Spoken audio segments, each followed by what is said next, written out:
Friends, आज हम class 10th का जो आपका 2023 में एग्ज़ाम हुआ था रिटेल का, इसका आज हम कंप्लीट सोल्यूशन देखेंगे। इस वीडियो में मैं आपको दिखा देता हूँ, मैंने इस पहले कंप्लीट सोल्यूशन कर चुका हूँ। देख सकते हो आरबीसी क्लास 10th रिटेल आपका सब्जेक्ट है जो, उसका कंप्लीट सोल्यूशन मैंने कर लिया है।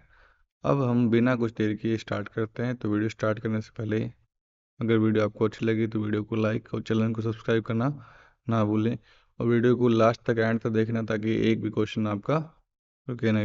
क्वेश्चन वापस रिपीट होते हैं, प्रश्न वापस रिपीट होते हैं, 2025 में जरूर रिपीट होंगे ये। तो पूरा वीडियो ध्यान से देखें। प्रश्न में पहले स्टार्ट करते हैं हम। अब प्रश्न में पहला क्या कह रहा है,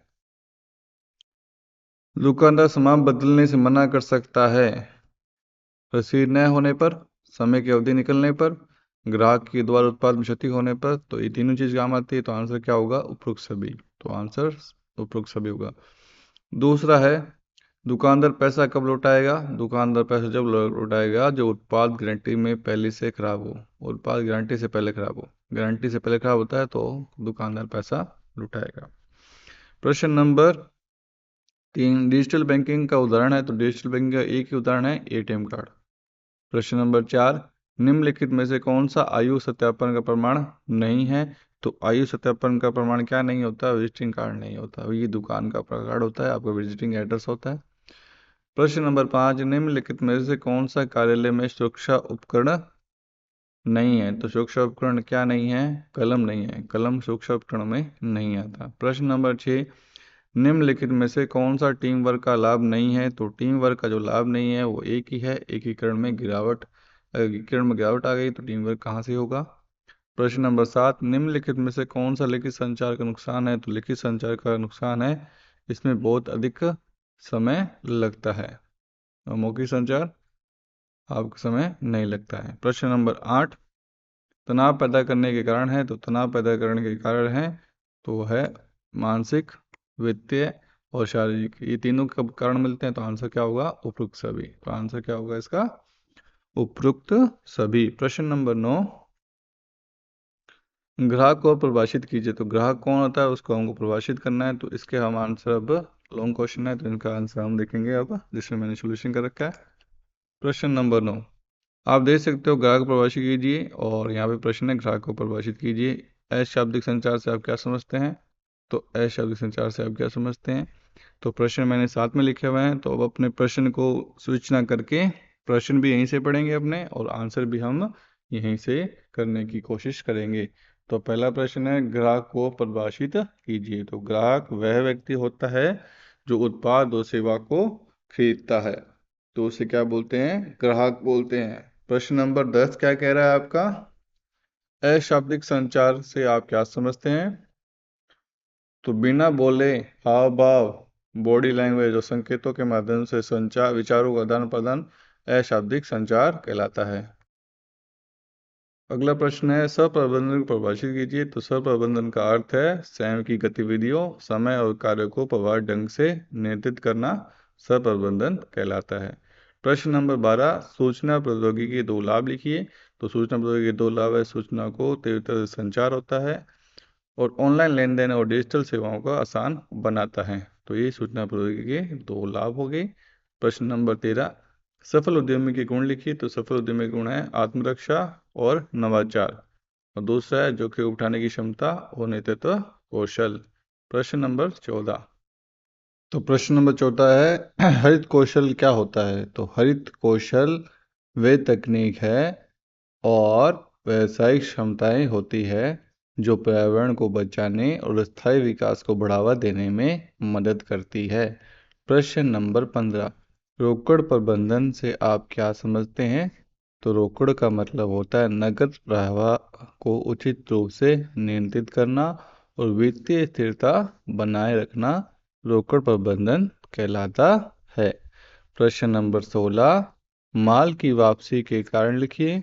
तो माल की वापसी के कारण है उत्पाद की गुणवत्ता खराब होना, गलत या क्षतिग्रस्त उत्पाद प्राप्त होना।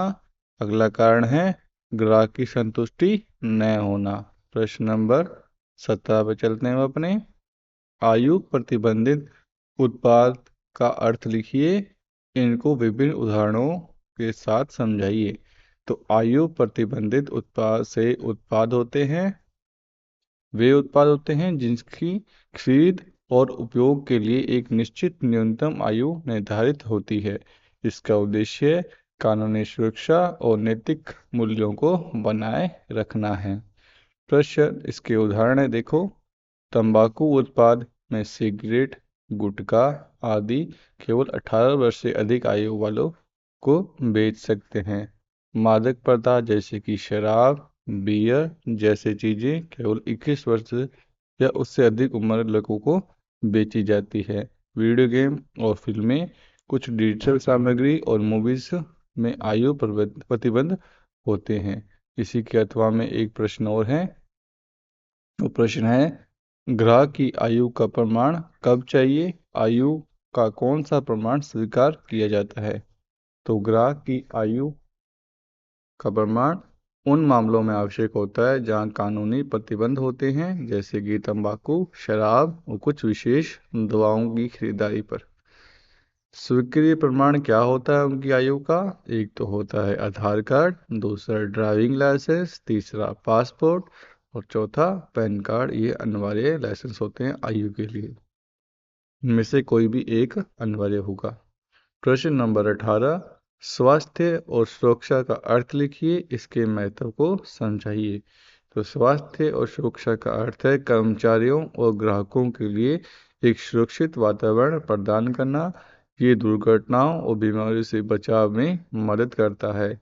और इसका महत्व है कार्यस्थल पर दुर्घटना की रोकथाम, कर्मचारियों की उत्पादकता और मनोबल में वृद्धि।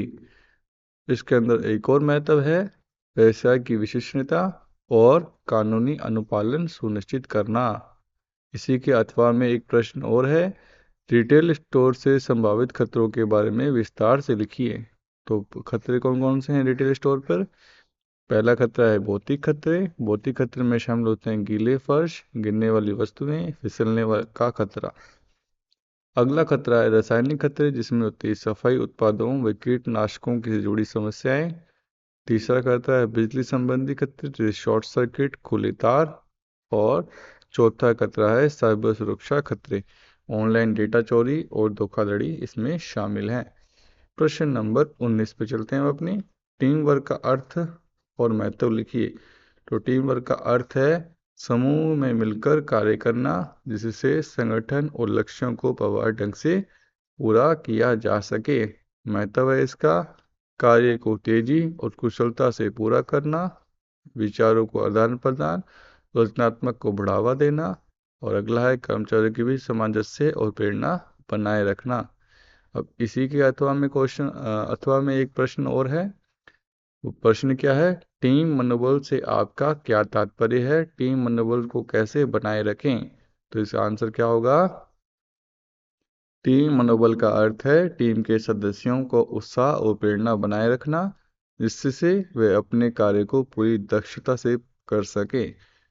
अब इसके टीम मनोबल बनाए रखने के तरीके देखो क्या क्या है। सकारात्मक कार्य वातावरण बनाना, टीम के प्रयासों को मान्यता देना और प्रोत्साहित करना, अच्छे संचार और पारदर्शिता बनाए रखना। और लास्ट है समय समय पर प्रशिक्षण और मनोरंजन गतिविधियों का आयोजन कराना। तो आज हमने प्रश्न 19 तक कंप्लीट पेपर सोल्यूशन कर लिया है। तो आप देख सकते हो प्रश्न 19 तक ही है यहाँ पे। इसमें एक अथवा क्वेश्चन है टीम मनोबल वाला, जो अभी ऊपर ने लास्ट में किया था। अगर आपको ये वीडियो अच्छी लगी तो वीडियो को लाइक और चैनल को सब्सक्राइब करना ना भूलें। आज हमने इस वीडियो में कंप्लीट पेपर सोल्यूशन किया है, जो आपकी क्लास 10th में हुआ था रिटेल का पेपर, और 2023 में हुआ था। इससे पहले मैं 2024 का भी पेपर करवा चुका हूँ। मैं आपको इस वीडियो में इसका लिंक दे दूंगा लास्ट में, ताकि आपको यहाँ पे लेफ्ट हैंड साइड आपको लिंक मिले, उस पर क्लिक करके डायरेक्ट आप उस वीडियो को देख सकते हैं। तो तब तक के लिए बाय, धन्यवाद।